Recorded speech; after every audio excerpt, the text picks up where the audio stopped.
10 दलों की बैठक को लेकर तस्वीरें आई सामने और एनडीए की हैट्रिक तय है, मोदी सरकार की हैट्रिक तय है।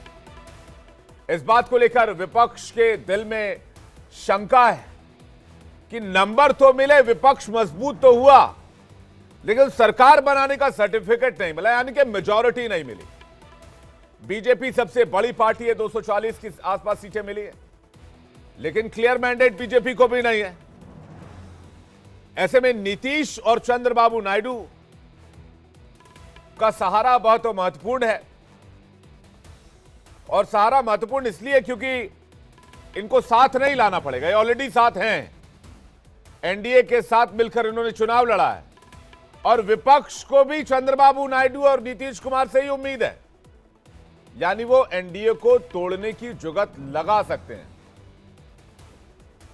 24 का जनादेश भी दिलचस्प है, चौंकाने वाला है। 16 सीटों के साथ आंध्र प्रदेश के चंद्रबाबू और 12 सीटों के साथ बिहार के नीतीश बाबू किंग मेकर की भूमिका में। दोनों पार्टियों को अगर आप जोड़ देंगे तो 28 सीटें होती हैं दोनों पार्टियों को मिलाकर, और मोदी सरकार को ये दोनों समर्थन दे रहे हैं आज, और अब सियासत के केंद्र में। अब चूंकि ये एनडीए में है और 28 सीट आज की तारीख में, अगर बीजेपी 240 पर है तो 28 सीट बहुत इंपॉर्टेंट है बहुमत तक पहुंचने के लिए। इसलिए विपक्ष टीडीपी और जेडीयू पर डोरे डाल रहा है। और इस बीच खबर यह आ रही कि 8 जून को पीएम मोदी तीसरी बार शपथ लेने की तैयारी कर रहे हैं। इधर मल्लिकार्जुन खड़गे के घर पर विपक्षी नेताओं का, यानी कि इंडिया के नेताओं का जमावड़ा लगा हुआ है। तो क्या विपक्ष कोई फॉर्मूला निकालने की तैयारी में है? एनडीए को बहुमत मिलने के बावजूद सत्ता की राह इंडिया तलाश रहा है। 24 के रन में विपक्ष ने बेहतर से बेहतर प्रदर्शन की उम्मीद जताई, लेकिन इसमें कोई शक नहीं, लेकिन अब सिंगल लार्जेस्ट पार्टी बीजेपी ही है, बहुमत से महज 30-32 सीटें दूर, और जादुई आंकड़ों के साथ ज्यादा से ज्यादा सीटें एनडीए सरकार बनाने की स्थिति में है, क्योंकि एनडीए के पास मेजॉरिटी है। तो फिर कौन सा पक्ष विपक्ष को हार में भी जीत का एहसास करवा रहा है? विपक्ष का फॉर्मूला क्या है? क्या विपक्ष अभी भी सरकार बनाने के सपने देख रहा है? क्या विपक्ष टीडीपी और जेडीयू को तोड़ सकता है एनडीए से? ऐसे कई सवाल हैं, और इन्हीं सवालों को लेकर आज मैं डिबेट करने वाला हूं आपके सामने इस शो में। तो सवाल आपके सामने रख देते हैं। पहला सवाल मेरा यह होगा कि एनडीए को बहुमत मिला, लेकिन विपक्ष के पास क्या है फॉर्मूला? दूसरा सवाल भी मैं आपके सामने रख देता हूं, अब की बार गठबंधन सरकार मोदी कितने तैयार हैं? और यह सवाल इसलिए है क्योंकि प्रधानमंत्री 2014 में, 2019 में क्लियर मैंडेट की सरकार चला रहे थे, लेकिन अब प्रधानमंत्री मोदी को अपने गुरु के रास्ते पर चलना होगा, यानी कि अटल बिहारी वाजपेयी के रास्ते पर चलना होगा। तो मोदी कितने तैयार हैं? और तीसरा सवाल भी आपके सामने रखते हैं, आई शपथ की बेला, क्या है विपक्ष का खेला? एक बड़ी डिबेट, लेकिन पहले रिपोर्ट देखिए।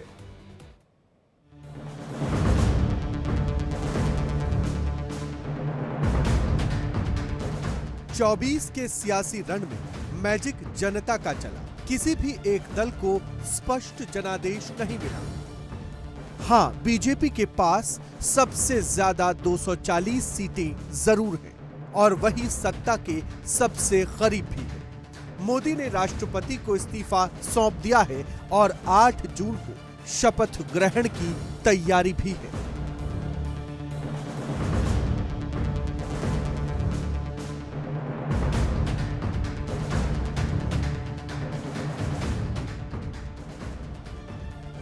मोदी का रास्ता साफ है। एनडीए के पास जादुई आंकड़े से भी ज्यादा सीटें हैं, तो फिर विपक्ष को हार में भी जीत का एहसास क्यों हो रहा है? इसकी वजह ये दो चेहरे हैं, नीतीश बाबू और चंद्रबाबू। दोनों एनडीए में आते जाते रहे, बस यही विपक्ष की उम्मीद का सबसे बड़ा सबब है। विपक्ष को लगता है कि ये दोनों पलटी मारेंगे और मोदी की राह रोक देंगे। मोदी तीसरी शपथ की तैयारी में है, तो विरोधी खेला करने की कोशिश में। दिल्ली में सियासी गुणागणित फिट किया जा रहा है। एनडीए और इंडिया ब्लॉक के लीडर्स डेरा डाल चुके हैं। सरकार बनाने को लेकर मंथन तेज है। इस बीच विपक्ष के दावे कई हैं, लेकिन पिक्चर अभी क्लियर नहीं है। ना तो नीतीश बाबू और ना ही चंद्रबाबू घास डाल रहे हैं।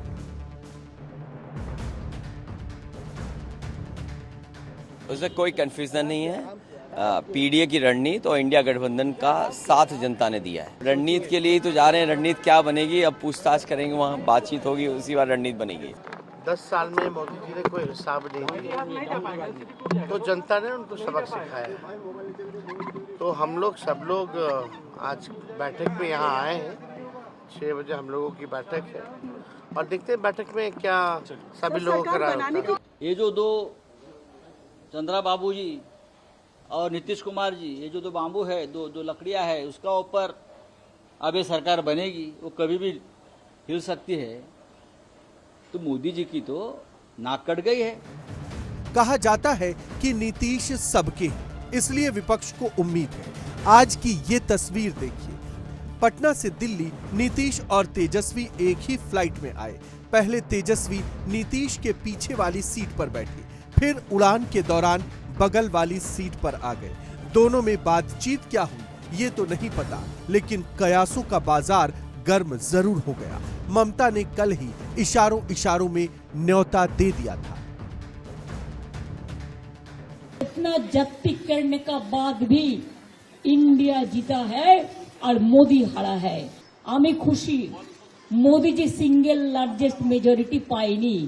उनी क्रेडिबिलिटी लॉस করেছেন। ওনার ইমিডিয়েট প্রধানমন্ত্রী থেকে রেজিগনেশন দেওয়া উচিত, কারণ উনি বলেছিলেন इस बार 400 पार। 293 सीटों के साथ एनडीए आसानी से सरकार बना रही है, लेकिन विपक्ष जोड़-तोड़ का फॉर्मूला अप्लाई कर सकता है।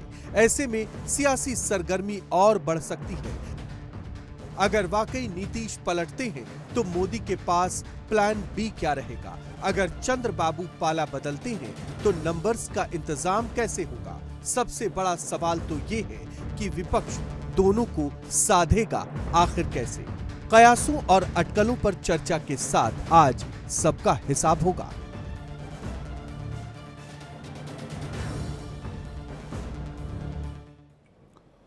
और मेहमानों का एक बड़ा पैनल हमारे साथ धीरे धीरे जुड़ रहा है। अनिरुद्ध सिंह प्रवक्ता बीजेपी हमारे साथ थोड़ी देर में जुड़ेंगे। प्रभात कुमार प्रवक्ता कांग्रेस पार्टी थोड़ी देर में हमारे साथ होंगे। प्रोफेसर भुवन जोशी प्रवक्ता समाजवादी पार्टी को भी हम थोड़ी देर में जोड़ने की कोशिश करेंगे। रोहित अग्रवाल प्रवक्ता आरएलडी पार्टी भी हमारे साथ थोड़ी देर में होंगे। दानिश कुरैशी हमारे साथ जुड़ गए हैं, एआईएमआईएम के नेता हैं, स्वागत है आपका। हर्ष रंजन वरिष्ठ पत्रकार हमारे साथ जुड़ गए हैं, आपका भी बहुत बहुत स्वागत है हर्ष जी।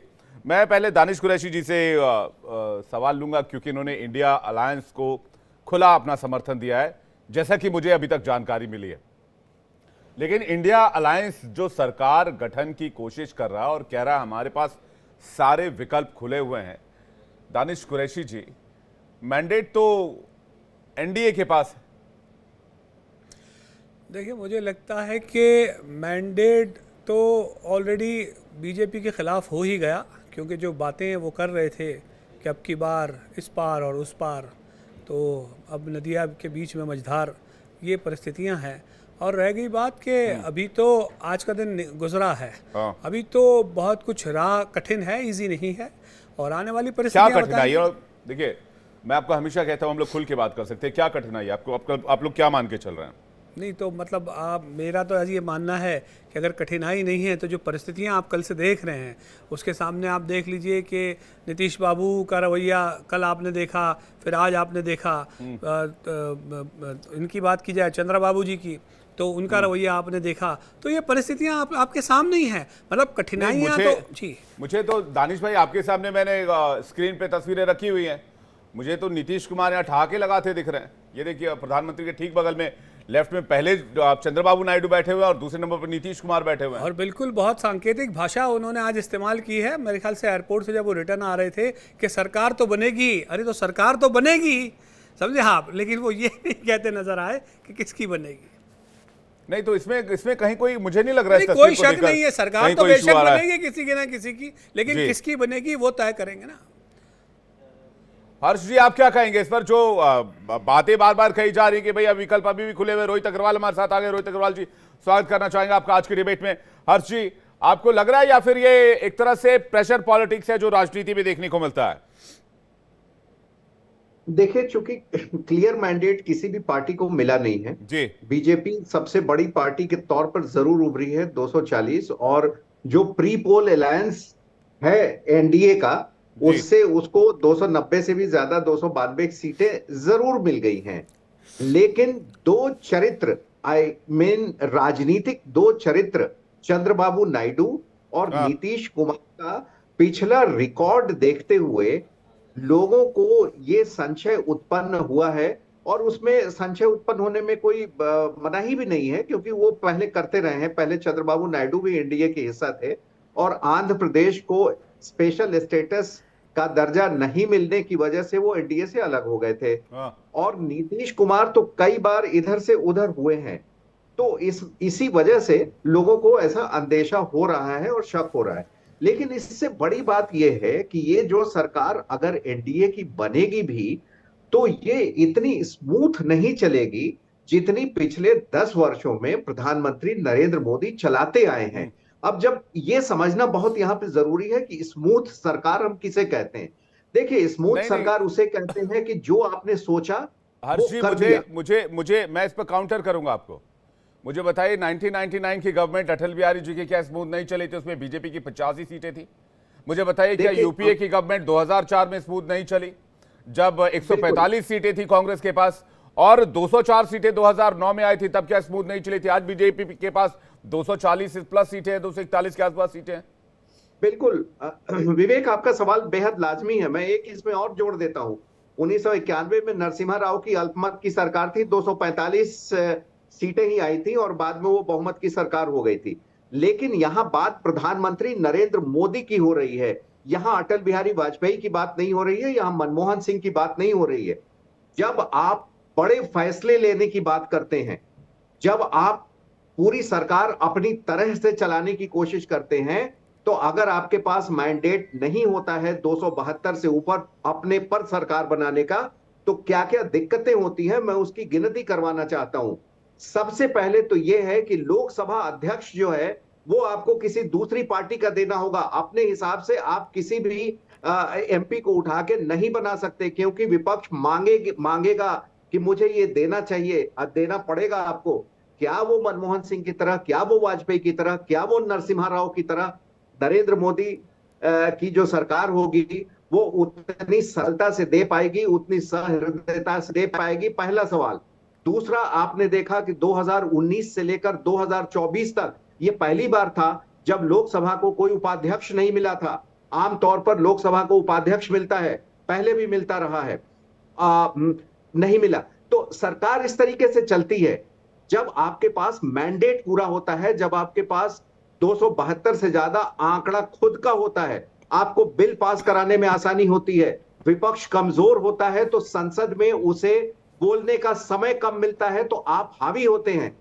ये सारी दिक्कतें हैं पहले में 10 साल में, और अब में जो लेकिन हर्ष जी, स्थिति 145-204 वाली नहीं है कि आपको कम से कम 10 दलों को साधना है। आपको लेफ्ट को भी साधना है, आपको टीएमसी को भी साधना है, आपको आरजेडी को भी साधना है, और आपको महाराष्ट्र जाके एनसीपी को भी साधना है, और बाकी डीएमके और बाकी पार्टियों को भी साधना है। यहां पर दो पार्टियों को साथ लेके चलना है। टारगेट छोटा है, टीडीपी और जेडीयू। बिल्कुल। देखिए विवेक, मैं विपक्ष की बात नहीं कर रहा हूं, क्योंकि देखिए विपक्ष का भी एकमात्र एजेंडा है मोदी को हटाना। तो अगर, क्योंकि विपक्ष भी साथ साथ नहीं है हर मुद्दे पर, आप ध्यान दीजिए। ठीक, अभी मैं एनडीए की बात कर रहा हूं। एनडीए में ये सरकार अगर बन भी जाती है तो बहुत ही अंडर प्रेशर चलाना होगा। 3 उदाहरण हमने दिए, और ये जो चंद्रबाबू नायडू के साथ, टीडीपी के साथ जो एनडीए का गठबंधन है, वो बहुत ही मेल वाला गठबंधन आप मत मानिए। मुसलमानों को आरक्षण देने पर जहां बीजेपी बिल्कुल एक स्टैंड रुख ली हुई कि नहीं दिया जाना चाहिए, इसमें चंद्रबाबू नायडू का रुख दूसरा रहा है।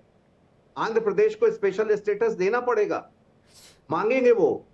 और यही नहीं बात खत्म होती है, बिहार में नीतीश कुमार मांगेंगे स्पेशल स्टेटस, पहले से मांगते रहे हैं। फिर आपको राज्यपाल बनाने में इन दलों को लेना पड़ता है। जब आपके पास नंबर पूरे होते हैं तो आप सारे काम खुद करते हैं, लेकिन जब गठबंधन की सरकार चलाते हैं तो आपको कई जगह समझौते करने होते हैं। आप वाजपेयी जी के पुराने भाषणों को सुनिए, गठबंधन का धर्म होता है। अगर ये गठबंधन की सरकार होती तो 370 इतनी आसानी से नहीं हट पाता। 370 हटाने का जो ऐतिहासिक जी, यानी और कि बेहतरीन जी काम हुआ है, आप कह रहे हैं कि जो कड़े और बड़े फैसले वाली बात तो मोदी करते रहे, तो गठबंधन सरकार मोदी कितने तैयार, ये क्वेश्चन है आपका। मैं इसको लेकर रोहित जी के पास जा रहा हूं।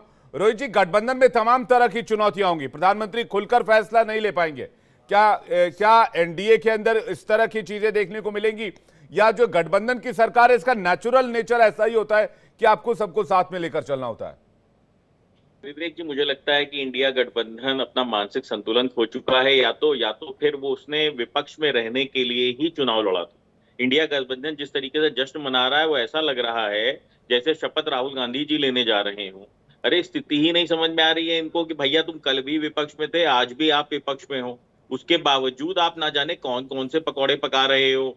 दूसरी चीज, एक बात और समझनी पड़ेगी आपको, एनडीए क्या है? एनडीए कुछ दलों का एक संगम है, और ये संगम प्री पोल अलायंस के अंदर बना था। प्री पोल अलायंस के अंदर क्यों आप अलायंस करते हो? अगर हमको ये कॉन्फिडेंस होता कि हम सरकार अपने दम पे बना लेंगे, भारतीय जनता पार्टी को कॉन्फिडेंस होता कि सरकार वो अपने दम पे बना लेगी, तो किसी के साथ भी अलायंस क्यों करती? अलायंस आपने किया कि हाँ ठीक है, हमारी शक्ति आपकी शक्ति एक दूसरे के पूरक बनेंगे और हम सरकार बनाएंगे। जनता ने उसको मैंडेट दिया, एनडीए को मैंडेट जनता ने दिया है, पूरा नंबर है, कंप्लीट नंबर है, और यहाँ पे न जाने कौन कौन सी अनारगल बातें हो रही हैं। एनडीए के सहयोगी दल सरकार चलाने के लिए आगे बढ़ेंगे ना कि सरकार के लिए कोई व्यवधान पैदा करने के लिए आगे बढ़ेंगे। बट ऑब्वियस है, हम सरकार का हिस्सा हैं, हम सरकार हैं।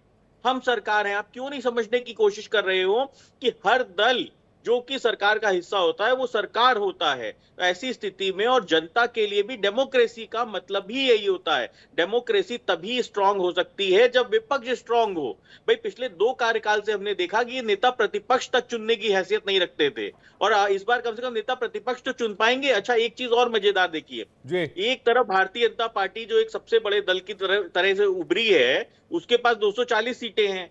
ये कह रहे हैं कि कांग्रेस जो 100 का आंकड़ा नहीं छू पाई है अभी तक, वो सरकार बना लेगी साहब गठबंधन की, और एनडीए नहीं बना पाएगी, एनडीए नहीं चला पाएगी, कांग्रेस चला लेगी। अरे भैया, कहां से राजनीति सीख के आए हो? मतलब सोशल मीडिया ट्रोलिंग करते करते ये लोग, मुझे लगता है सिर्फ नहीं, वो कह रहे हैं मोदी को रोकना एकमात्र एजेंडा। रोहित जी, ये आप लाइन को ध्यान में रखना होगा। ये बात हर्ष जी ने भी कही, ये बात इंडिया अलायंस के नेता भी कहते रहे हैं, मोदी को हटाना एजेंडा है। ममता बनर्जी को आपने थोड़ी देर पहले सुना होगा, उन्होंने कहा कि बेशक एनडीए को मैंडेट मिला, लेकिन प्रधानमंत्री मोदी 272 तक नहीं पहुंच पाए। तो मोदी को हटाना मेन एजेंडा है इंडिया अलायंस के फॉर्मेशन का भी, उनके अलायंस का भी, उनके साथ आने का भी, और आगे की रणनीति का भी। ये नहीं कि चुनाव खत्म हो गया और आगे की रणनीति खत्म हो गई उनकी। विवेक जी, हर्ष भाई 1 सेकंड, 10 सेकंड, हर्ष भाई 10 सेकंड। विवेक जी, बिल्कुल स्थिति साफ है। हम आप जिस समय डिबेट कर रहे हैं, एनडीए की बैठक हो चुकी है, मोदी जी को सर्वमत से अपना प्रधानमंत्री कैंडिडेट सबने चुन लिया है, एनडीए ने चुन लिया है। राष्ट्रीय लोकदल प्रधानमंत्री मोदी जी के नेतृत्व में पूरा विश्वास रखता है, और अन्य दल भी, उन्होंने भी ऐसा ही संकेत दिया है और ऐसा ही मत दिया है अपना। जैन जी, क्या चलिए, अच्छा चलिए, ठीक है, मोदी जी के आप लोग आश्वस्त हैं। मैं आपके सवाल को लेकर, हर्ष जी भी कुछ कह रहे हैं, वहां पर जाऊंगा, लेकिन मैं एक छोटा सा सवाल, अच्छा हर्ष जी बोल लीजिए, आप बोल लीजिए पहले। हाँ, एक बात बस मैं 1 मिनट में खत्म करता हूं। रोहित जी देखिए, जो बोल रहे हैं वो बिल्कुल ठीक बोल रहे हैं। ये इस बात में कहीं दो मत नहीं है कि नरेंद्र मोदी तीसरी बार प्रधानमंत्री पद की शपथ नहीं लेंगे। वो बिल्कुल लेंगे और सरकार भी बनेगी। विपक्ष के पास ना इतनी ताकत है, ना उनके गठबंधन में इतना अभी सशक्तिकरण है और एकमत है कि वो सरकार बनाए। लेकिन मैं यहां से आगे की बात कर रहा हूं कि सरकार चलाने में जो दिक्कतें पेश आने वाली है, खास करके पिछले 10 साल में जिस तरीके का मैंडेट रहा और जितने बड़े बड़े फैसले हुए, इस तरीके के फैसले लेने में सरकार को दिक्कत होगी। मैं वहां आ रहा हूं, बाकी रोहित जी की बात से मैं सहमत हूं, लेकिन इस देश की राजनीति का चरित्र देखिए। चंद्रशेखर जी कितने एमपी के साथ प्रधानमंत्री बन गए थे, और श्री नीतीश कुमार कितने विधायक को लेकर लगातार बिहार के मुख्यमंत्री पिछले 20 साल से बने हुए हैं। आरजेडी के पास ज्यादा विधायक हैं, बीजेपी के पास ज्यादा विधायक हैं, तो ये सीख तो वो ले चुके हैं। कि कहीं ना कहीं से ये बनेगा, लेकिन प्रेशर में रहेगी सरकार। मैं ये कह रहा हूं, इसमें दो मत नहीं है कि प्रधानमंत्री नहीं चुने गए हैं, प्रधानमंत्री वही बनेंगे, शपथ भी हो जाएगी शनिवार को। जी नहीं हर्ष जी, मैं भी तो वही कह रहा था। नेचर जो है इस देश का, अब मैंने 2004 की बात कही, 2004 में कांग्रेस पार्टी को कितनी सीटें आई थी ये सब जानता है। कांग्रेस पार्टी 145 सीटों पर आई थी 2004 में, लेकिन अटल बिहारी वाजपेयी को केंद्र की सत्ता से हटाना था। 145 से ज्यादा सीटें, 168 सीटें बीजेपी के पास थी 2004 में, शाइनिंग इंडिया जब हुआ था। लेकिन अटल बिहारी वाजपेयी को केंद्र की सत्ता से हटाना था तो सब लोग एकजुट हो गए और 145 सीटों के साथ यूपीए ने गवर्नमेंट फॉर्मेशन कर दिया। विवेक, मैं उस समय था वहां पर, और प्रधानमंत्री वाजपेयी के पास 2004 में ये मौका था, उनको उनसे बातचीत की गई थी, पार्टी के लोगों ने बातचीत की थी कि आप सरकार बनाइए, लेकिन वाजपेयी साहब दूसरे किस्म के व्यक्ति थे, आपको ये मानना पड़ेगा। उन्होंने बड़ा स्पष्ट तौर पर कहा था कि नहीं, हमारे दल के लोग विपक्ष में बैठने को तैयार रहे। जो भारतीय जनता पार्टी के लोग हैं वो इसको मानेंगे, क्योंकि मैं उस समय एक्टिव रिपोर्टर था और मैं था उस जगह पर। ठीक है, मैं हमारे दानिश कुरैशी जी के पास आ रहा हूं। अनिरुद्ध सिंह हमारे साथ जुड़ गए, प्रवक्ता बीजेपी के। स्वागत है आपका अनिरुद्ध जी हमारे डिबेट शो में। इंडिया अलायंस के लिए एकमात्र एजेंडा है मोदी को हटाओ। भुवन जोशी भी हमारे साथ जुड़ गए। भुवन जी, आपका भी बहुत बहुत स्वागत है। एकमात्र एजेंडा है, वो कह रहे हैं कि भाई ये किस तरह की हवाई बातें हो रही है। रोहित अग्रवाल ने भी कहा भाई ना मैंडेट है ना कुछ है, 100 सीटें कांग्रेस के पास है, 30 सीटें जो है वो 35-36 सीटें जो समाजवादी पार्टी के पास है, उसके बाद बाकी दलों के पास जो है वो बाकी संख्या है। ये कहां से गवर्नमेंट फॉर्मेशन हो जाएगी? विवेक जी, आप मेरे से प्रश्न लिया क्या? मैंने दानिश कुरैशी जी सवाल लिया है, उसके बाद मैं आ रहा हूं आपके पास। देखिए, जहाँ तक सवाल है फॉर्मेशन का, तो मुझे नहीं लगता कि अभी तक किसी ने भी फॉर्मेशन क्लेम करने की बात की गई है।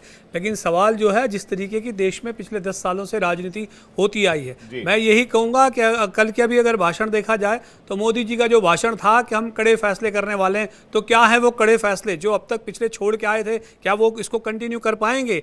वो जैसा कि को पैनलिस्ट कह रहे थे, चंद्रबाबू नायडू की बात हो या बिहार के अंदर में नीतीश बाबू की बात हो, आप मुझे बताइए, जिन मुसलमानों से इतनी नफरत करते रहे, अल्टीमेटली जाकर जिनका गेन है, चाहे चंद्रबाबू नायडू हो चाहे ठीक है, मैं अनिरुद्ध जी के पास जाऊं, लेकिन उससे पहले बड़ी खबर आपको बता दें। एनडीए के नेता चुने गए हैं पीएम मोदी सर्वसम्मति से। एनडीए के अलायंस के नेता चुन लिए गए हैं। एनडीए की बैठक में प्रस्ताव पास हुआ, उसके बाद तस्वीरें आप देख सकते हैं। फूल देकर प्रधानमंत्री का स्वागत किया गया। मोदी के नाम पर घटक दल में मुहर लगा दी गई है। एनडीए के नेता चुन लिए गए हैं नरेंद्र मोदी, और 1 घंटे तक चली एनडीए की बैठक के बाद नरेंद्र मोदी को नेता चुन लिया गया। रोहित अग्रवाल ने थोड़ी देर पहले कहा कि एनडीए की मीटिंग में उन्हें नेता चुन लिया गया है। जितने भी एनडीए के दल वहां पर पहुंचे और जितने भी एनडीए के जो प्रमुख सदस्य वहां पर पहुंचे थे, उनकी बैठक में उन्हें नेता चुन लिया गया। अब मैं इसी सवाल को लेकर अनिरुद्ध जी के पास जा रहा हूं, उसके बाद में भुवन जोशी जी के पास आऊंगा। पहला चैनल होगा ये ब्रेक करने वाला, क्योंकि मैंने आपके डिबेट में 5 मिनट पहले ही ये ब्रेक कर दिया था। जी बिल्कुल रोहित जी, मैंने आपका नाम कोट भी किया कि 5 मिनट पहले आपने बताया था कि प्रधानमंत्री को सर्वसम्मति से चुन लिया गया एनडीए की बैठक में, और उनके नाम का प्रस्ताव अब राष्ट्रपति के सामने पेश किया जाएगा, सरकार बनाने का दावा पेश किया जाएगा। संभव है कि 8 तारीख को प्रधानमंत्री मोदी का शपथ ग्रहण हो। अनिरुद्ध जी के पास चल रहे हैं। अनिरुद्ध जी, मेरा एक लाइन का सवाल है, अब की बार गठबंधन सरकार, मोदी कितने तैयार है? विवेक जी, जब 2014 में सरकार बनी तो एनडीए की ही सरकार बनी थी। 2019 में सरकार बनी तो एनडीए की ही सरकार बनी थी। इसमें भारतीय जनता पार्टी को सिर्फ बहुमत था, और ये जो सरकार बन रही, ये भी एनडीए की सरकार बन रही है। ये प्री पोल अलायंस था। इसमें 2024 का जो चुनाव हुआ है, ये प्री पोल अलायंस था। उसी के अकॉर्डिंग सीट शेयरिंग किया गया था। महाराष्ट्र में भी प्री पोल अलायंस था। शिवसेना के साथ आपने प्री पोल अलायंस किया था, फिर महाअघाड़ी बन गई। नहीं, जेडीयू के साथ प्री पोल अलायंस था, वो फिर बिहार में आरजेडी के साथ चले गए और नीतीश कुमार मुख्यमंत्री बने रहे और तेजस्वी यादव उप मुख्यमंत्री बन गए। मैं प्री पोल अलायंस की लिस्ट आपके सामने रख दूंगा अनिरुद्ध भाई, मैं वही बता रहा हूं। लगभग 1 घंटा लग जाएगा आपको सुनते सुनते। नहीं विवेक जी, प्री पोल अलायंस जो था तो एनडीए सरकार का उस टाइम भी उसमें फॉर्मेशन हुआ, तो उस टाइम, और जो आप बता रहे हैं महाराष्ट्र का और इन सबका, नीतीश कुमार जी, चंद्रबाबू नायडू, ये तो एनडीए, जब नरेंद्र मोदी जी प्राइम मिनिस्टर थे ही नहीं, एनडीए के फाउंडर मेंबर में से ये लोग हैं।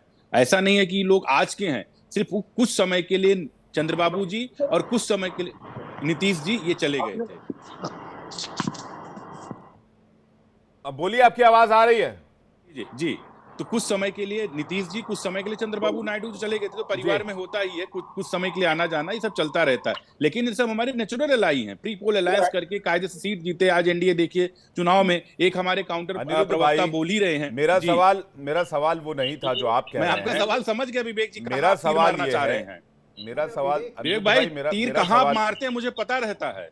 नहीं, मेरा सवाल सर ये है कि 2014 में 282 सीटें, 2019 में 303 सीटें जी, 2014 में 282 जो मेजॉरिटी से 10 सीट ऊपर है, सिर्फ बीजेपी की बात कर रहा हूं। 2019 में 303 मेजॉरिटी से लगभग 31 सीटें ऊपर, और अब आप ठीक इतनी ही सीटें कम है मेजॉरिटी से, सिर्फ बीजेपी की बात करूं तो वो गठबंधन वाला जो फॉर्मूला इंप्लीमेंट करना पड़ेगा उसका क्या होगा, मैं इस बारे में सवाल कर रहा हूं। मुझे लगता है अनिरुद्ध जी तक आवाज शायद जा नहीं पा रही है। क्या आपको आवाज आ रही है? विवेक, अनिरुद्ध जी बिल्कुल ठीक बोल रहे हैं। वो 2019 में एनडीए सरकार थी और 2024 में एनडीए सरकार, क्योंकि एनडीए चुनाव लड़ रहा था 2000 उसमें। वो अलग बात है कि बीजेपी को उसमें बहुमत मिल गया, इसमें बहुमत मिल गया, इसमें उसमें सीटें कम आई, वो तो एक समीक्षा का विषय है। लेकिन तीनों टाइम एनडीए की ही सरकार रही है, उसमें कभी ये नहीं दो घटक लड़े, एक एनडीए लड़ा, एक एनडीए अलायंस लड़ा। तो दोनों टाइम वो सीट शेयरिंग अपने अकॉर्डिंग, लोग अपने अपने कन्विंस के अकॉर्डिंग लोगों ने सीट शेयरिंग किया। ठीक है, मुझे लगता है कि अनिरुद्ध भाई आपका विंडो थोड़ा गड़बड़ा गया है और आपको हम देख नहीं पा रहे हैं, आवाज सिर्फ आ रही है। मैं आपके पास दोबारा आ जाऊंगा, तब तक मैं भुवन जोशी जी का रुख कर लेता हूं। भुवन जोशी जी, अब तो प्रधानमंत्री मोदी एनडीए के नेता भी चुन लिए गए सर्वसम्मति से, 8 या 9 तारीख को शपथ ग्रहण भी हो जाएगा, जबकि इंडिया अलायंस ये दावा कर रहा है कि भाई उनके पास भी विकल्प खुले हुए हैं। तो पहला सवाल तो ये कि विकल्प कहां से खुले हुए हैं। दूसरा ये कि उत्तर प्रदेश में आप लोगों को जिस हिसाब से कामयाबी मिली, तो मैं आपको उत्तर प्रदेश के लिए आपको और आपकी पार्टी को बधाई देना चाहूंगा। आप लोगों ने अच्छी कामयाबी हासिल की है उत्तर प्रदेश में। लेकिन सवाल उसी बात का है, क्या सरकार को लेकर अभी आप लोग ऐसा देख रहे हैं कि आप लोगों के पास रास्ते खुले हुए हैं? शरद पवार कह रहे हैं सारे फैसले आज होंगे। खबरें ये बता रही कि टीडीपी और जेडीयू के को लेकर भी इस बैठक में चर्चा होगी, इंडिया अलायंस की बैठक में। जो आपका नेचुरल अलायंस नहीं है, वो प्रीपोल अलायंस करके चुनाव लड़ चुके हैं उनके साथ। देखिए, सबसे पहले मैं आपके चैनल के माध्यम से उत्तर प्रदेश के 30 करोड़ लोगों को और देश के 140 करोड़ लोगों को बधाई देना चाहता हूं और धन्यवाद करना चाहता हूं कि उन्होंने समाजवादी पार्टी को इस देश की तीसरी पार्टी और उत्तर प्रदेश की सबसे बड़ी पार्टी बनाया। इसके लिए मैं सभी मतदाताओं का, सभी देशवासियों का, प्रदेशवासियों का अभिनंदन करता हूं। और आपने मुझे बधाई दी, आपका भी बहुत बहुत धन्यवाद, आपकी बधाई के पात्र। और रही बात आपने जो आज का जो विषय उठाया हुआ है, उसमें एक कि कौन सरकार बनाएगा, एनडीए बनाएगा, इंडिया बनाएगा। जैसा कि देश की स्थिति क्लियर है, सबसे बड़ी पार्टी भारतीय जनता पार्टी बन के आई है, वो अपने सहयोगी के साथ बना सकती है। हालांकि उसको पिछली बार 14 और 19 की तरह अपने दम पर बहुमत नहीं मिला है, और स्थिति वैसी हमारी भी है, इंडिया के गठबंधनों की सभी सहयोग साथी करीब बहुमत के आसपास में है, लेकिन अभी बहुमत की जो जादुई आंकड़े हैं उससे हम लोग दूर हैं। अब फैसला उन लोगों को करना है जो देश के हम लोग इकट्ठे हुए थे देश को बचाने के लिए, लोकतंत्र को बचाने के लिए, संविधान को बचाने के लिए और तानाशाही से लड़ने के लिए। अब देश ये देखना चाहता है कि कौन लोग हैं जो तानाशाही से लड़ना चाहते हैं, कौन है वो जो लोग चाहते हैं कि चंडीगढ़ की पुनरावृत्ति इस देश में ना हो और देश में ऐसे फैसले ना हो कि जिस प्रकार सांसदों को एक साथ हटाया जाता है और जिस प्रकार महिलाओं की स्थिति है पूरे देश में हुई है, मणिपुर से लेकर पहलवान बेट ना हो। नहीं जोशी जी, निश्चित तौर पे इंडिया के विकल्प के साथ आएंगे। Ji Joshi ji, with due respect मैं आपको बीच में रोक रहा हूं, लेकिन एक बात तो बताइए, जब अलायंस हुआ टीडीपी और जेडीयू का एनडीए में बीजेपी के साथ, तो जितने मुद्दे आप यहां गिना रहे हैं, ये सारे मुद्दे, ये सारी खबरें सामने आ चुकी थी, ये सारी बातों पर डिबेट भी हो चुकी थी, पब्लिक डोमेन में थी, और इवन पॉलिटिकल रैलीज में भी इनको चर्चा किया जा रहा था। उसके बाद ये अलायंस हुई है। ऐसा नहीं है कि इस अलायंस के गठन के बाद ये खबरें सामने आई। तो इसका इंपैक्ट बहुत होगा, ये आपकी अपील पर जो ये, या फिर जो मैसेज आप लोग खेमे से पहुंचाया जा रहा होगा, इसका बहुत ज्यादा इंपैक्ट हो जाएगा उन पर, मुझे ऐसा नहीं लगता है। देखिए, मैं एक लास्ट बात इतना कहना चाहता हूँ। अब तो ये उन लोगों को तय करना है जिनको एनडीए की सरकार में जेल की हवा खानी पड़ी, और उनको तय करना है जिनको कहा जाता था कि उनके लिए दरवाजे खिड़की सब बंद हो गए। तो ये उनको भी तय करना है और चिंतन का उनका समय है। हम लोग तो मजबूत विपक्ष 140 करोड़ लोगों ने, उत्तर प्रदेश के लोगों ने हमको बना के दिया है। मजबूती से सड़क से लेकर सदन तक युवाओं के, किसानों के और मातृशक्ति की आवाज को उठाएंगे, पीडीए की लड़ाई को लड़ेंगे, सामाजिक न्याय की लड़ाई को लड़ेंगे, जाति जनगणना की लड़ाई को लड़ेंगे, जो हमारे प्रोमिसेस है यूपी के लिए और देश के लिए।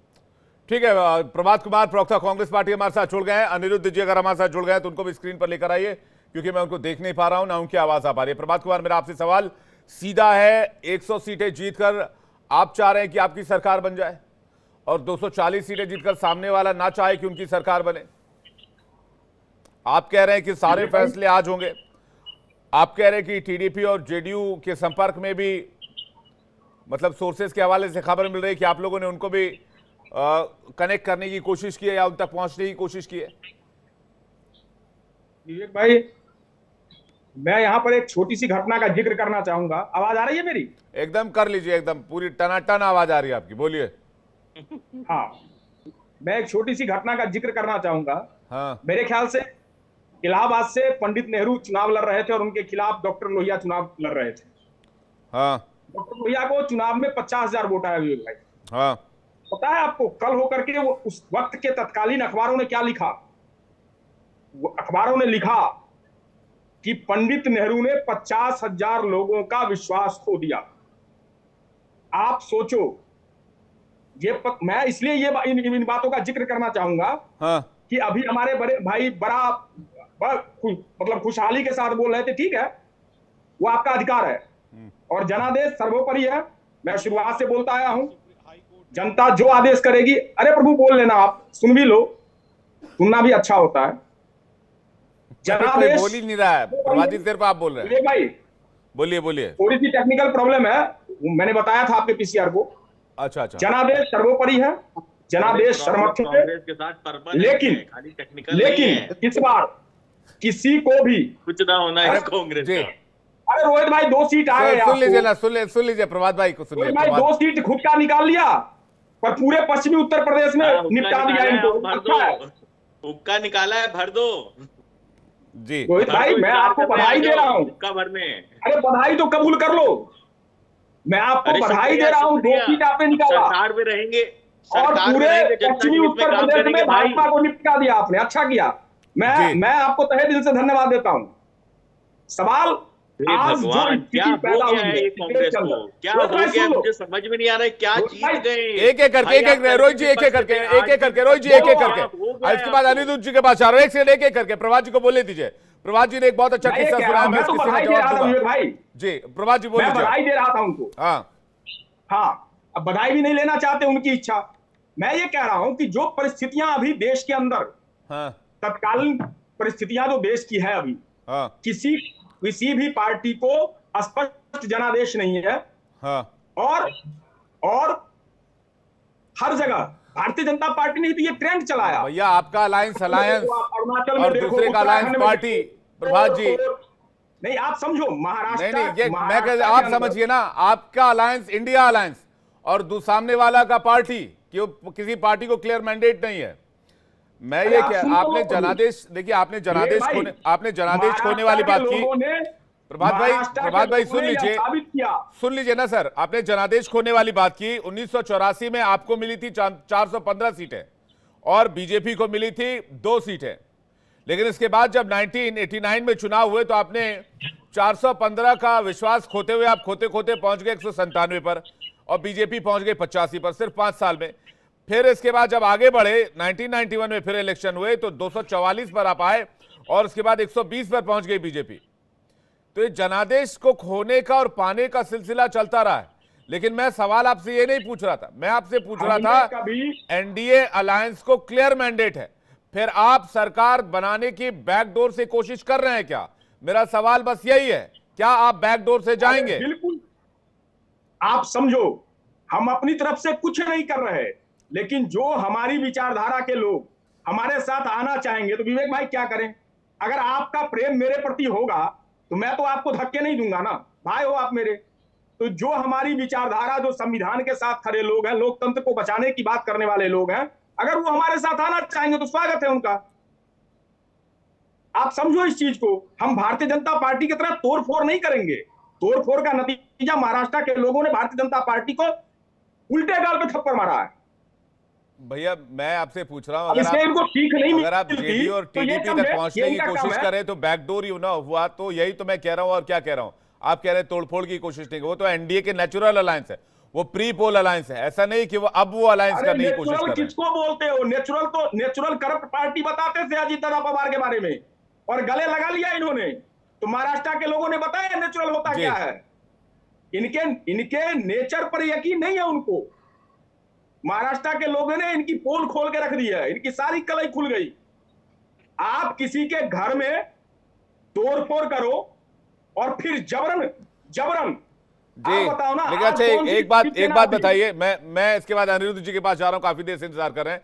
आप बैगनी क्यों हो गए आज जी? आप बैगनी क्यों हो गए? पर्पल कैसे हो गए आज? क्या हो गया? ये कौन सा रंग चढ़ गया है? हाँ, अरे रंग तो अभी देश का चढ़ा हुआ है। नहीं, पर्पल थोड़ी चढ़ेगा फिर तो तिरंगे का रंग रहा है ना। फिर तो भगवा रंग चढ़ा होता। आप बैगनी दिखाई दे रहे हैं, थोड़ा ठीक करवाइए इसको। मैं अनिरुद्ध जी रैम्बो की रेनबो, हर कलर दिखेगा आपको। एक रैम्बो एक मूवी भी आई थी, पता नहीं है विवेक भाई, समझिए रेनबो है, कब रंग बदलने पता नहीं है। अच्छा रेनबो है भैया, रेनबो में 7 कलर होते हैं, आप लोग भी कलर बदलिएगा क्या? अनिरुद्ध जी के पास तीन तो ये रहे जी, एक मेरा अपना, फिर बैगनी आप बता ही रहे हो। 4 कलर छिपा रखे हैं हमारे अंदर। ठीक है, एक एक करके मैं अनिरुद्ध जी के पास जा रहा हूँ। चलिए ठीक है, थोड़ा सा आगे बढ़ते हैं। अनिरुद्ध जी, मेरा सवाल आपसे, आपको पता है जो मैंने पूछा था, पहली बार बीजेपी क्लियर मेजॉरिटी में नहीं है, विपक्ष ये कह रहा है ये एनडीए की सरकार है, ये मोदी सरकार नहीं है, इसका क्या जवाब देंगे आप? देखिए, विपक्ष से ये पूछे जितने बिल पास होते थे, मैं ये बार बार कह रहा हूं कि 2014 में एनडीए सरकार, 2019 में एनडीए सरकार, आज के टाइम 2024 में एनडीए सरकार है। प्री पोल अलायंस है, मोदी जी को लीडरशिप में किया गया, और अभी क्या कहते हैं, आप ही की टीवी ने ब्रेक कर दिया, हमारे मित्र ने ब्रेक किया कि उनको क्या, मोदी जी को एनडीए का लीडर चुन लिया गया। अब हमारे कांग्रेस के मित्र क्या है, बिल्ली के भाग से शिका फूटे मुंगरी लाल के हसीन सपने देख रहे हैं, ये आएगा, ये टूटेगा, ये अरे भैया एक बात बताइए, आप में से भी तो टूट सकते हैं। ऐसा क्यों आप कह रहे हैं कि लोग यहाँ पे कोई संस्था चलाने आए? मेरा ये कहना है, तो खैर हंसी मजाक की विषय है, आप कितनी बार टूटे, पूरी कांग्रेस कितनी बार टूटी सबको पता है। टीएमसी आप में से गई, एनसीपी आप में से बनी, सब आप में से। टीएमसी में दीदी आई नहीं है, इनको समर्थन उद्धव ठाकरे आए नहीं है, तो राजनीति संभावनाओं का खेल है। आप ये राजनीति आप समझ नहीं रहे ना, क्योंकि कांग्रेस को लगता है आप 2 साल की फुल प्रूवन गवर्नमेंट हम लोग चलाते हैं, फिर तीसरी बार में एनडीए की फुल मेजॉरिटी के साथ सरकार आती है। अनिरुद्ध भाई वही बात, प्रश्न करो इनसे, ये डर क्यों रहे हैं? नहीं, मैं पूछ रहा हूं प्रभात जी, आप पूछिए तो सही। प्रश्न करो प्लीज। विवेक जी, आपकी आवाज स्टूडियो थोड़ा कम आ रही थी, इसलिए मैं बहुत ज्यादा क्लियर नहीं हो पा रहा हूँ क्वेश्चन आप क्या पूछ रहे हैं जी, या हमारे कांग्रेस के मित्र क्या बोल रहे हैं, उनका भी प्रश्न स्पष्ट नहीं हो पा रहा है। वो कह रहे हैं कि आप घबराए हुए क्यों हैं? घबराए कौन? घबराए तो ये तो बैठ के टकटकी लगा के नीचे देख रहे हैं कि बिल्ली के भाग से छींका फूटेगा, फिर ये हो जाएगा, फिर ये हो जाए। इनके सपनों पे पानी फिर गया। जो ये बैठ के 295 बोल रहे थे, हो सकता है वो बीजेपी के लिए 295 बोल रहे थे। जी, गजब का कॉन्फिडेंस है ना, 295 बोल रहे थे ये जी, और आ गए एनडीए का 295। राजनीति को इतना ठीक है, मैं हर चीज कुछ कह रहे हैं, हर चीज के पास जा रहा हूं, उसके बाद मैं बाकी मेहमानों को दानिश उसके बाद में आ रहा हूं। हर चीज कुछ कहना चाह रहा हूं, इको कर जाती वॉइस। अरे भाई चेक करवाइए, उनकी आवाज उनको सुनाई दे रही है। विवेक देखिए, अनिरुद्ध जी जो कह रहे हैं वो स्वीकार कर तो रहे हैं, इसमें कहा कोई दो मत है। मैंने पहले ही कहा कि 240 सीट लेके बीजेपी सिंगल लार्जेस्ट पार्टी है जी, और सरकार वही बनाएगी। मोदी जी फिर से प्रधानमंत्री बन रहे हैं तीसरी बार, लेकिन 2014 और 2019 का प्रधानमंत्री बनना अपने मैंडेट के साथ और बाकी दलों को लेकर और एक सहारे बनना, मैं उसकी बात कर रहा हूं जिसको अनिरुद्ध जी ने स्वीकार किया। पहले जो पहली बार जब आए थे तो उन्होंने कहा कि नीतीश कुमार हो या चंद्रबाबू नायडू हो, बीजेपी के साथ रहे, एनडीए के साथ रहे, वाजपेयी साहब के समय से बीच में आते जाते रहे हैं। मैं शुरू से वही बात कह रहा हूं कि वो यहां भी सरकार बनाने के बाद अपनी मांगों को लेकर आते जाते रह सकते हैं। ये दोनों नेताओं का और इनकी जो पार्टी है उसका चरित्र ऐसा ही रहा है, क्योंकि मुसलमानों मुझे मेरे एक सवाल है हर्षी आपसे, एक सवाल इसका फिर मैं अनिरुद्ध जी और बाकी मेहमानों का रुख करूंगा। मैं सवाल आप जो उनसे पूछ रहे हैं उनका जवाब वो दे देंगे, लेकिन एक सवाल है, सिर्फ दो पार्टी की बात है ना, बोलिए यस और नो, सिर्फ दो पार्टी की बात है ना, टीडीपी और जेडीयू।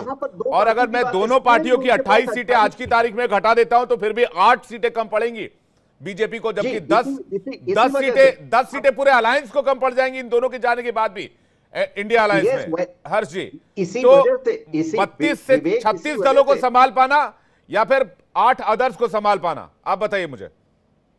नहीं, मैं ये नहीं कह रहा हूं कि इंडिया गठबंधन सरकार बनाए या उसे बनाना चाहिए, उसे बिल्कुल नहीं बनाना चाहिए क्योंकि मैंडेट उनके पास नहीं है।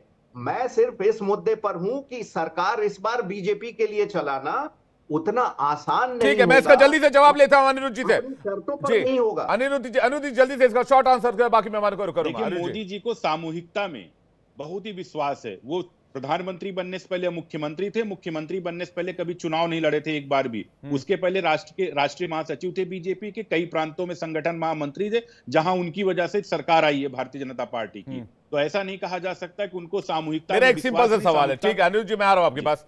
दानिश कुरैशी जी, मेरा एक सिंपल सा सवाल है, जो बात हर्ष जी कह रहे हैं कि भाई गठबंधन की सरकार है और ये है वो है और जो बाकी बातें उठाई जा रही है, अगर प्रधानमंत्री को 2024 का चुनाव अकेले लड़ना था तो अलायंस में जाते ही नहीं, अलायंस करते ही नहीं, वो साथ में नेताओं को लेते ही नहीं, वो कहते बगैर नीतीश कुमार के हम बिहार में जीत जाएंगे, बगैर टीडीपी के आंध्र प्रदेश में। खैर आंध्र प्रदेश एक विकल्प हो सकता है कि टीडीपी साथ में आई, बगैर हम दूसरी पार्टियों के अलग अलग जगह बगैर अलायंस के हम वहां पर आगे बढ़ जाएंगे और जीत जाएंगे। वहां पर तो वो तो 10 साल सरकार चला चुके थे, 10 साल में कुछ काम भी कर चुके थे जो काम आज की डेट में नजर आते हैं। तो अगर बात सबको साथ लेकर चलने की है और उसमें 2-3 दलों को साथ लेकर चलने की बात है, तो क्या इस काबिलियत पर क्वेश्चन किया जा सकता है? देखिए, सबसे पहली बात यह है कि आज की डेट में भारतीय जनता पार्टी का जो स्टैंड है वो बिल्कुल अलग है। आज वो एनडीए को लेकर के बात कर रहे हैं। आप चले जाइए 2014 में, 2019 में, 2014 में आपको याद हो तो होर्डिंग ये लिखते थे, अब की बार देखिए इंटरप्ट मत करिए मेहरबानी करके, मैं किसी को इंटरप्ट नहीं कर। मुझे ये बताइए, आपको याद होगा, आपको याद होगा, ये बताइए 2014 में क्या बैनर थे, अब की बार किसकी सरकार, क्या एनडीए की सरकार के होर्डिंग थे? वो नहीं, किसके नाम के थे? आप अगर देखेंगे तो समझ में आ जाएगा। जो हर्ष जी बात जो कर रहे हैं, पत्रकार मित्र जो बात कह रहे हैं, वो बिल्कुल सही बात कह रहे हैं। क्या आप समझते हैं कि एक दिन रात को, अब ये अगर सरकार बन जाती है फॉर सेक ऑफ आर्ग्यूमेंट, तो रात को 8 बजे मोदी जी आके कहेंगे कि नोटबंदी लागू कर दी जाएगी? Is it possible? नहीं होगा। क्या ये आकर ये कह देंगे कि भाई देश में लॉकडाउन लगा दिया जाएगा, लोगों को चल के जाना, क्या इज इट पॉसिबल? अब नहीं होगा। तो ये जो कड़े फैसले नहीं, ये जो बिल्कुल बिना कड़े के फैसले थे, वो फैसलों पर कहीं ना कहीं अंकुश लगेगा। मुझे लगता है कि वो बेहतरीन चीजें हैं ताकि जो नकेल कसी जा सके, क्योंकि जिस तरीके से सरकार बेकाबू थी, आप देख रहे थे। आप मुझे ये बताइए कि जिन मुद्दों पर वो बात कर रहे थे, क्या वो मुद्दे नजर नहीं आते? मैं फिर रिपीट कर चुका हूं कि चाहे उत्तर बिहार की बात हो कि चाहे चंद्रबाबू नायडू की बात हो, तो क्या अब उन आरक्षण के मामले में क्या होगा? क्या चंद्रबाबू नायडू के साथ में ये उस पर कंडीशन बात कर पाएंगे? नहीं कर पाएंगे। दिक्कत यही है कि आपको सबको साथ की बात जब आती है तो आपको अवाम को सबको साथ लेने की बात थी, और आपने अवाम को साथ नहीं लिया, इसलिए आज आप दर बैठे हैं। नहीं, आप भी तो इंडिया अलायंस को दिन भर गाली देते थे, आपने इंडिया अलायंस को सपोर्ट कर दिया। देखिए, सुनिए मेरी बात। सवाल ये है, हम नरेंद्र मोदी और भाजपा की जो नीतियां हैं उसके खिलाफ पहले भी थे, अब भी हैं और कल भी रहेंगे। तो कोई समर्थन मांगे तो तब बाकी भी दलों में आपने क्या फर्क रहा? नहीं, क्यों हम उनकी नीतियों का विरोध करते हैं? बताइए, वो जो मुसलमानों के खिलाफ जो उनकी राजनीति है खुले तौर पर, उसकी मुखालिफत करते हैं, तो क्या गलत करते हैं बताइए आप। और लीजिए, ये एक्सक्लूसिव तस्वीर आ गई, एक्सक्लूसिव बैंड भी लगा दीजिएगा इस तस्वीर पर। लीजिए, ताज़ा तस्वीर आप देख रहे हैं इंडिया अलायंस के नेताओं की। एक तरफ बीजेपी के गद्दावर नेता हैं और एक तरफ जो एनडीए अलायंस है उसके नेता हैं, चाहे वो चंद्रबाबू नायडू, नीतीश कुमार हो, एकनाथ शिंदे हो, अजीत पवार हो, जीतन राम मांझी, इधर देवेगौड़ा जी को हम देख सकते हैं, पीछे बाकी दल चिराग पासवान और बाकी जो घटक दल हैं उनको देख सकते हैं। तो ऐसा नहीं है कि, मुझे नहीं लगता इसमें, इस तस्वीर में कोई परेशानी आने वाली है अगले 5 साल में। तो अगले 5 साल क्या विपक्ष को एक अच्छे विपक्ष की भूमिका के लिए तैयार हो जाना चाहिए? दानिश कुरैशी जी, देखिए, जहां तक विपक्ष की भूमिका और सत्ता पक्ष की भूमिका है वो तो चीजें निकल कर आएंगी ही, लेकिन मैं फिर रिपीट करूंगा कि सरकार की जो कार्य करने की जो शैली है उस पर कहीं ना कहीं ब्रेक लगा, और अच्छी बात है, लगना ही चाहिए, क्योंकि आवाम के पक्ष में जो बात हो। मैं फिर से ये एक बार पूछ लूंगा, क्या किसानों के मामले में 10 सेकंड, क्या किसानों के मामले में वापस फैसला ले पाएंगे? नहीं ले पाएंगे। वो दर्शकों के लिए करेक्शन कर रहा हूं, वो HD कुमार स्वामी है जो ठीक अमित शाह के बगल में खड़े नजर आ रहे हैं। आपका जवाब पूरा कीजिए। देखिए, मैं वही कह रहा हूं कि जो फैसलों की बात करते हैं, क्या कड़े फैसलों की जिनकी बात करते हैं, तो क्या किसानों के मामले में वो ये फैसला ले पाएंगे? क्या नीतीश या अगर चंद्रबाबू की बात की जाए या और दूसरे लोगों की बात की जाए तो वो परिस्थितियां नहीं रहेंगी जो अब तक थी। मुझे लगता है कि 2024 में परिस्थितियां बदलेंगी। ठीक है, रोहित जी इसका जवाब दीजिए, उसके बाद मैं जोशी जी के पास जा रहा हूं। रोहित जी, विवेक जी, मुझे क्या कड़े फैसले अब नहीं हो पाएंगे? देखिए, देश के लिए जो भी फैसला लेना उचित होगा, देश देखिए प्रायोरिटी एनडीए की प्रायोरिटी देश की जनता रहेगी, एनडीए की प्रायोरिटी किसान रहेगा, एनडीए की प्रायोरिटी युवा रहेगा, एनडीए की प्रायोरिटी महिला रहेगी, एनडीए की प्रायोरिटी। एक मिनट, बीजेपी के प्रवक्ता से मैं रिक्वेस्ट करूंगा, एक मिनट चुप हो जाए। देखिए, राष्ट्रीय लोकदल हो चाहे एनडीए हो, हमारी प्रायोरिटी किसान रहेगी, हमारी प्रायोरिटी युवा रहेगा, हमारी प्रायोरिटी महिला रहेगी, हमारी प्रायोरिटी देश का विकास रहेगा, हमारी प्रायोरिटी देश को सुपर पावर बनाना रहेगा, हमारी प्रायोरिटी देश को डेवलप्ड कंट्री में के बैनर पे लेके जाना रहेगा, हमारी प्रायोरिटी रहेगी कि देश का कोई भी गरीब भूखा ना सोए, हमारी प्रायोरिटी रहेगी कि कोई भी देश का व्यक्ति इलाज के अभाव में उसकी मृत्यु ना हो, हमारी प्रायोरिटी रहेगी कोई भी बच्चा अशिक्षित ना हो। तो देश की जो प्रायोरिटी है वो एनडीए की प्रायोरिटी है, और भाई, देश बात की बताइए, प्रायोरिटी के लिए जितने कड़े कदम उठाने पड़ेंगे रोहित भाई, वो हम उठाएंगे। रोहित भाई, बीजेपी मेजॉरिटी में नहीं है तो आप यहाँ गेस्ट को चुप करा देंगे?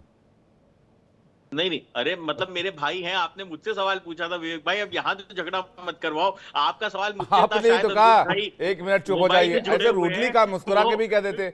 मैं समझ गया, मैं आप लोग भी यही तो गठबंधन है, यही है की शक्ति है, यही है। अनिरुद्ध जी एग्जाम्पल लिख दिया ना आपने, मैंने एग्जाम्पल दिखा दिया यहीं पे, लाइव डिबेट में दिखा दिया मैंने। जो बात मैंने रोहित जी, मैं प्रभात जी आ रहा हूँ। अनिरुद्ध जी एक छोटा रिएक्शन, अनिरुद्ध जी एक छोटा रिएक्शन। दानिश जी को दिक्कत क्यों हो रही कड़े फैसले पर? जी नहीं, मुझसे पूछ रहे हैं। जो बात मैंने कही वही बात रोहित जी ने कही, तो दानिश जी को दिक्कत क्यों हो रही कड़े फैसले पर? इसका मतलब दानिश जी मांग रहे थे कि पिछले 10 सालों में कड़े फैसले हुए हैं। क्या कड़े फैसले? आधी रात को नोटबंदी लगा देना ये कड़ा फैसला था, ये कड़ा फैसला था। नहीं, अब अरे बेशर्मी की हद है, बेशर्मी की हद है। आपने लॉकडाउन लगा दिया, लोगों को पैदल कर दिया, हजार और 1500 किलोमीटर लोग पैदल। ये कड़ा फैसला था। मुझे लगता है कि ये कड़े फैसले आपने न लिए होते तो परिस्थितियां और होती। जी ठीक है, मैं जल्दी से भुवन जोशी जी के पास जा रहा हूँ। भुवन जोशी जी के पास जा रहा हूँ, आप लोग थोड़ा सा वेट कीजिएगा, आप लोग थोड़ा सा वेट कीजिएगा। भुवन जोशी काफी देर से वेट कर रहे हैं। भुवन जोशी, क्या इंडिया अलायंस बैकडोर से सरकार बनाने की कोशिश करेगा या कर सकता है, या इस दिशा में सोच रहा है? इसका चिंतन तो है, जो आज स्थिति में है कि वो समर्थन दे और सरकार बने, क्योंकि 272 का आंकड़ा इसके लिए जादुई चाहिए, ये पूरे देश को पता है। अब उन लोगों को तय करना है कि तानाशाही के साथ रहना है, चंडीगढ़ की हत्या पूरे देश में होती रहे, चंडीगढ़ पूरा उदाहरण बनता रहे। और रही बात, अभी मैं सुन पा रहा था जो आपकी चर्चा चल रही थी, उसमें माननीय प्रधानमंत्री जी की 14, 19 और 24 की जो कैंपेनिंग है वो हमने देखने का काम करा, पूरे देश में देखने का काम करा। उसमें केवल फैक्टर मोदी जी का था, लेकिन कल जब वो अपने कार्यकर्ताओं को संबोधित कर रहे थे, उस भाषण को भी मैंने सुनने का काम करा। और मैं बहुत दावे के साथ कह सकता हूँ, कम से कम 10 साल के बाद आदरणीय प्रधानमंत्री जी एनडीए शब्द की पुनरावृत्ति करते हुए लाए।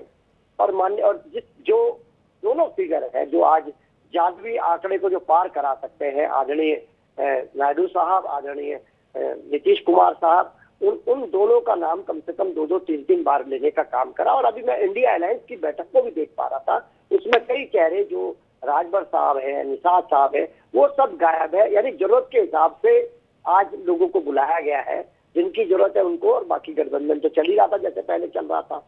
ये प्रश्न है। और आज मैं कहना चाहता हूँ, जो भी होगा, अब सरकार ऐसा नहीं कर पाएगी कि किस प्रकार मणिपुर में जैसे अगर घटना घटती है, उस तरह की घटना घटती है तो प्रधानमंत्री मजबूर होंगे। यानी कि आपने एक लाइन में कह दिया कि हमारे पास अगर विकल्प खुले हुए तो हम उसके लिए जाएंगे।